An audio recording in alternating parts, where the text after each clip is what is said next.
this syringe for my actual syringe thing, and then this is going to be my carpule. So you'll, in a real one, you'll pull it back, place that in there, and then put it back in. And then the needle will be capped, so you'll uncap the needle and insert it and twist it, and then pull the needle guard off. And then I have this as a representation of what to hold the needle with. So here's my needle. So for a PSA injection, it will be distal of the second molar, and then up in the mucobuccal fold. So, and I'm just going to use this, not the whole thing. So you'll place your topical up in here, and then you'll inject up here, distal to the second molar up in the mucobuccal fold.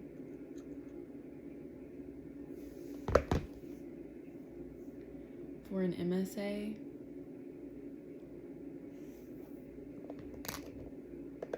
you will do around the root of the first and second premolar. So up here. So you'll insert it at the height of the mucobuccal fold over the second premolar. So right here, you put your topical, about right here, and then you'll inject it right up there, up near the apices of the second premolar's root.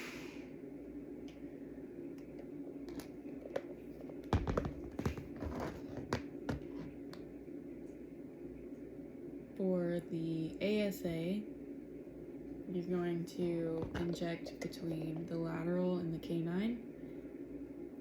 So lateral canine, so you'll be up here in the mucobuccal fold, right here.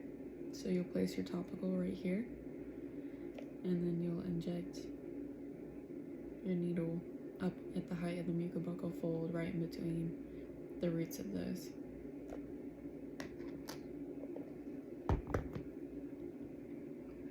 For the greater palatine, you are going to place it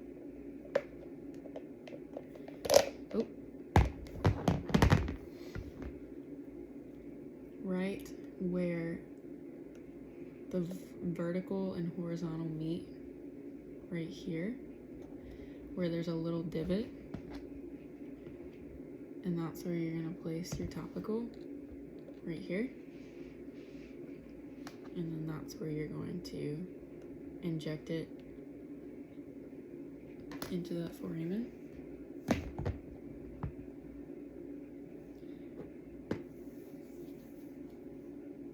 And then for the nasopalatine,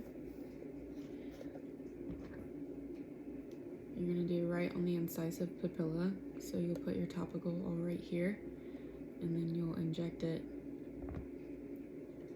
in the largest part of the incisive papilla.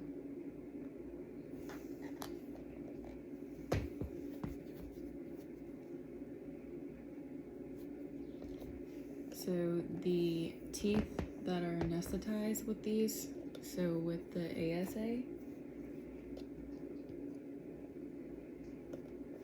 it is the maxillary canine to the midline, all those teeth and facial tissues. For the MSA, it's going to be the maxillary premolar teeth to the root of the first molar, the mesiobuccal root, in the tissues. For the PSA, it's going to be the maxillary molars and the facial tissues, and the maxillary molars and facial tissues, except for the mesiobuccal root of the first molar.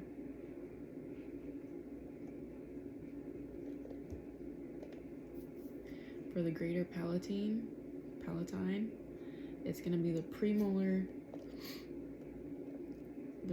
to the molar, and the palatal tissues. So all this.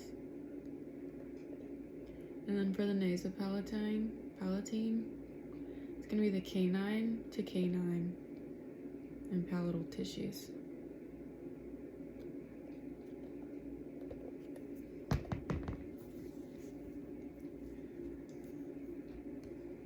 For the mandibular, there is the inferior alveolar nerve block, which is, we'll just do it right here. It's in the coronoid notch. So here's where you would place topical. So you're gonna find the coronoid notch and then this raphe, and it's gonna be right up in here. So you'll wanna place your topical in this area. And then you'll inject starting from the arch on the opposite side, and you'll go in at that angle. And that one blocks one side of the mandible except for the buccal tissues of the molars and about half of the tongue and the floor of the mouth.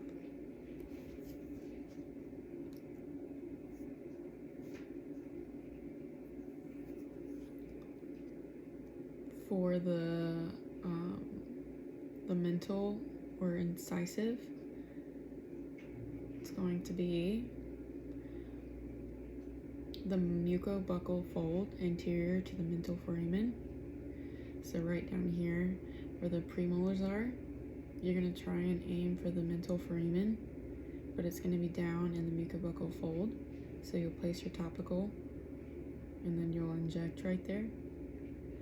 And this blocks the soft tissues in the teeth from the premolar to the midline, as well as the chin and the lower lip.